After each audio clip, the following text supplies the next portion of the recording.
हर हर महादेव। सावन सोमवार व्रत की अत्यंत हार्दिक शुभकामनाएं। मित्रों, आज का दिन बहुत ही शुभ और पवित्र है।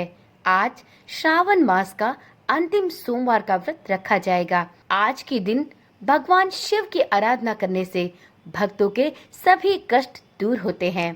आज की इस वीडियो में हम सभी शिव भक्त भगवान शिव को प्रसन्न करने वाले शक्तिशाली शिव तांडव स्तोत्र का पाठ शुद्ध एवं सरल हिंदी भाषा में करेंगे। ओम नमः शिवाय।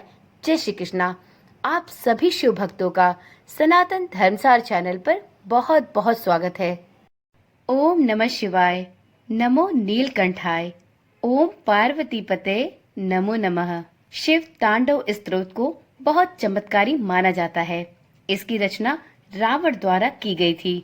कहा जाता है कि एक बार अहंकारवश रावण ने कैलाश को उठाने की कोशिश की तो भगवान शिव ने अपने अंगूठे से पर्वत को दबाकर स्थिर कर दिया, जिससे रावण का हाथ पर्वत के नीचे दब गया। तब पीड़ा में रावण ने भगवान शिव की स्तुति की।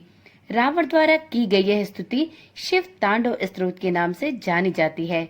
शिव तांडव स्तोत्र का पाठ अन्य किसी भी पाठ की तुलना में भगवान शिव को अत्यधिक प्रिय है। इसका पाठ करने से शिव जी अत्यंत प्रसन्न होते हैं और अपने भक्त पर शीघ्र अतिशीघ्र कृपा बरसाते हैं। आज की वीडियो में हम सभी साधकगण शिव तांडव स्तोत्र का पाठ करेंगे। मित्रों, यदि आप शिव तांडव स्तोत्र का पाठ संस्कृत में करने में असमर्थ हैं, तो चिंता की कोई बात नहीं। आज की वीडियो को थोड़ा समय देकर देखें। आज की वीडियो में आप शिव तांडव स्तोत्र का हिंदी में श्रवण करेंगे। मित्रों, किसी भी स्तोत्र मंत्र का पाठ तभी लाभदायक और आपके लिए फलदायी होता है जब आप उसका अर्थ भी समझ रहे हो। यदि आप बिना अर्थ को समझे किसी भी मंत्र या किसी भी स्तुति का पाठ करते हैं तो वह आपके लिए उतना लाभप्रद नहीं होता जितना उसे होना चाहिए।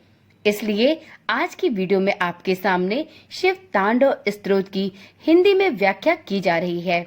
आप इस मंत्र को भली प्रकार से समझकर और इसके अर्थ को जानकर भगवान शिव की स्तुति कर सकते हैं। तो चलिए आज की वीडियो प्रारंभ करते हैं। मित्रों, शिव तांडव स्तोत्र का पाठ प्रारंभ करने से पहले जानते हैं शिव तांडव स्तोत्र पाठ के क्या लाभ साधक को प्राप्त होते हैं। तो देखिए मित्रों, नियमित रूप से शिव तांडव स्तोत्र का पाठ करने से भगवान शिव अति शीघ्र प्रसन्न होते हैं। इसका पाठ करने से कभी भी धन संपत्ति की कमी नहीं होती। शिव तांडव स्तोत्र का पाठ करने वाले व्यक्ति का तेज सदैव बना रहता है और उसकी आत्मशक्ति अत्यंत सुदृढ़ होती है। शिव तांडव स्तोत्र का पाठ करने से व्यक्ति की सभी मनोकामनाएं पूर्ण होती हैं। शिव तांडव स्तोत्र का पाठ करने से कुंडली में शनि का कुप्रभाव कम होता है। जिन लोगों की कुंडली में सर्प योग, काल सर्प योग या पितृ दोष हो, उन्हें भी शिव तांडव स्तोत्र का पाठ अवश्य करना चाहिए। मित्रों, अब जानते हैं शिव तांडव स्तोत्र को पढ़ने की क्या विधि होती है। तो देखिए मित्रों, यदि आप भगवान शिव को प्रसन्न करना चाहते हैं और इसके लिए आप शिव तांडव स्तोत्र को पढ़ने का प्रारंभ करने वाले हैं, तो आपको कुछ विशेष नियमों का पालन करते हुए शिव तांडव स्तोत्र का पाठ प्रारंभ करना चाहिए। आपको शिव तांडव स्तोत्र का पाठ सुबह या शाम को प्रदोष काल में ही करना चाहिए। इसके लिए आप सुबह ब्रह्म मुहूर्त में स्नान करके स्वच्छ वस्त्र धारण करें। इसके पश्चात भगवान भोलेनाथ को प्रणाम करें, धूप दीप और नैवेद्य इत्यादि रखकर उनका पूजन करें और इसके पश्चात शिव तांडव स्तोत्र का पाठ प्रारंभ करें। मान्यता है कि रावण ने पीड़ा के कारण इस स्तोत्र को बहुत ही उच्च स्वर में गाया था। इसलिए आप भी शिव तांडव स्तोत्र को उच्च स्वर में गाकर इसका पाठ कर सकते हैं। पाठ पूर्ण हो जाने के बाद भगवान शिव का ध्यान अवश्य करें। तो चलिए अब प्रारंभ करते हैं शिव तांडव स्तोत्र का पाठ शुद्ध और सरल हिंदी भाषा में। उनके बालों से बहने वाले जल से उनका कंठ पवित्र है और उनके गले में सांप है जो हार की तरह लटका है और डमरू से डमट डमट डमट की ध्वनि निकल रही है। भगवान शिव शुभ तांडव नृत्य कर रहे हैं। वे हम सबको संपन्नता प्रदान करें। मेरी शिव में गहरी रुचि है, जिनका सिर अलौकिक गंगा नदी की बहती लहरों की धाराओं से सुशोभित है, जो उनकी बालों की उलझी जटाओं की गहराई में उमड़ रही है, जिनके मस्तक की सतह पर चमकदार अग्नि प्रज्वलित है और जो अपने सिर पर अर्धचंद्र का आभूषण पहने हुए है। मेरा मन भगवान शिव में अपनी प्रसन्नता ढूंढता है। अद्भुत ब्रह्मांड के सारे प्राणी जिनके मन में उपस्थित है, जिनकी अर्धांगिनी पर्वतराज की पुत्री पार्वती है, जो अपनी करुणा दृष्टि से असाधारण आपदा को नियंत्रित करते हैं, जो सर्वत्र व्याप्त हैं और जो दिव्य लोकों को अपनी पोशाक की तरह धारण करते हैं। मुझे भगवान शिव में अनोखा सुख मिले, जो सारे जीवन के रक्षक हैं। उनके रेंगते हुए सांप का फन लाल और भूरा है और मणि चमक रही है। ये दिशाओं की देवियों के सुंदर चेहरों पर विभिन्न छटा बिखेर रहा है, जो विशाल मदमस्त हाथी की खाल से बने जगमगाते दुशाले से ढका है। भगवान शिव हमें संपन्नता दे, जिनका मुकुट चंद्रमा है, जिनके बाल लाल नाग के हार से बंधे हैं, जिनका पायदान फूलों की धूल के बहने से गहरे रंग का हो गया है, जो इंद्र, विष्णु और अन्य देवताओं के सिर से गिरती हैं। शिव के बालों की उलझी जटाओं से हम सिद्धि की दौलत प्राप्त करें, जिन्होंने कामदेव को अपने मस्तक पर जलने वाली अग्नि की चिंगारी से नष्ट किया था, जो सारे देवलोकों के स्वामियों द्वारा आदरणीय हैं, जो अर्धचंद्र से सुशोभित हैं। मेरी रुचि भगवान शिव में है, जिनके 3 नेत्र हैं, जिन्होंने शक्तिशाली कामदेव को अग्नि को अर्पित कर दिया। उनके भीषण मस्तक की सतह डगत डगत की ध्वनि से जलती है। वे ही एकमात्र कलाकार हैं, जो पर्वतराज की पुत्री पार्वती के स्तन की नोक पर सजावटी रेखाएं खींचने में निपुण हैं। भगवान शिव हमें संपन्नता दें। वे ही पूरे संसार का भार उठाते हैं, जिनकी शोभा चंद्रमा है, जिनके पास अलौकिक गंगा नदी है, जिनकी गर्दन गला बादलों की परतों से ढकी अमावस्या की अर्धरात्रि की तरह काली है।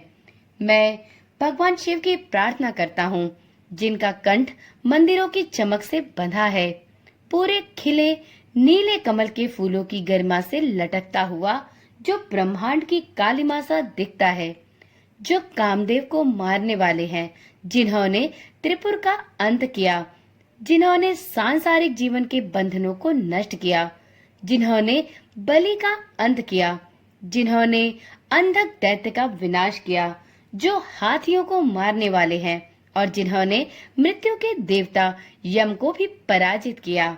मैं भगवान शिव की प्रार्थना करती हूँ, जिनके चारों ओर मधुमक्खियाँ उड़ती रहती हैं। शुभ कदम के फूलों के सुंदर गुच्छ से आने वाली शहद की मधुर सुगंध के कारण, जो कामदेव को भी मारने वाले हैं, जिन्होंने त्रिपुर का अंत किया, जिन्होंने सांसारिक जीवन के बंधनों को नष्ट किया, जिन्होंने बलि का अंत किया, जिन्होंने अंधक दैत्य का विनाश किया, जो हाथियों को मारने वाले हैं और जिन्होंने मृत्यु के देवता यम को भी पराजित किया।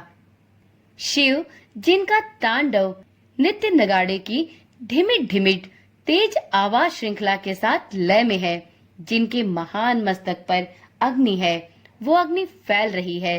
नाग की सांस के कारण गरिमामय आकाश में गोल गोल घूमती हुई मैं भगवान सदा शिव की पूजा कब कर सकूंगी।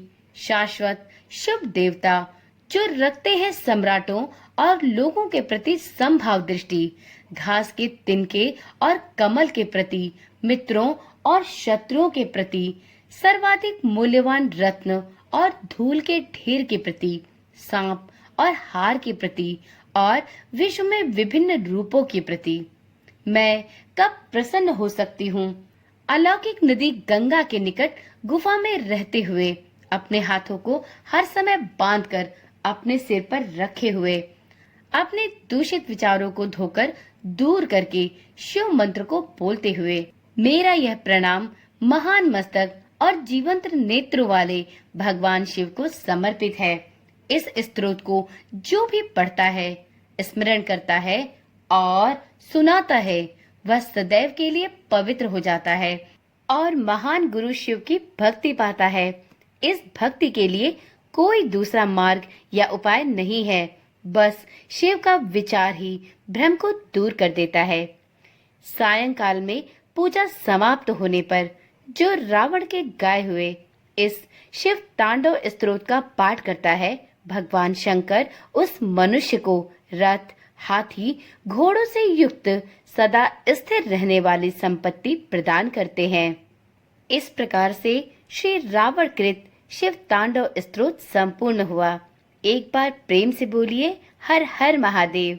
भगवान शिव को प्रसन्न करने के लिए लंकाधिपति रावण के द्वारा किया गया शिव तांडव स्तोत्र आदि कवि वाल्मीकि द्वारा विरचित रामायण ग्रंथ में संकलित है।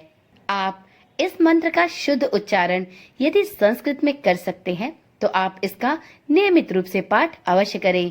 यदि आप संस्कृत में इस मंत्र का उच्चारण करने में असमर्थ हैं तो आप इसके हिंदी व्याख्या को भी श्रवण कर सकते हैं। आपको इस पाठ के उतने ही लाभ प्राप्त होंगे जितना कि आपको संस्कृत में इस मंत्र को पढ़ने के प्राप्त होते। तो चलिए मित्रों, आज की वीडियो यहीं पर समाप्त करते हैं। इसी प्रकार के प्रत्येक वार से संबंधित स्तुति मंत्रों और स्तोत्र मंत्र के श्रवण के लिए इस चैनल को अभी ही सब्सक्राइब कर लें। आपको इस चैनल पर सनातन धर्म से संबंधित सभी व्रत, पर्व एवं त्योहारों की समय समय पर जानकारियां प्रदान की जाती हैं। तो चलिए मित्रों, आज की वीडियो यहीं पर समाप्त करते हैं। कल मिलते हैं एक नई वीडियो के साथ। तब तक के लिए ओम नमः शिवाय, जय श्री कृष्णा, राधे राधे।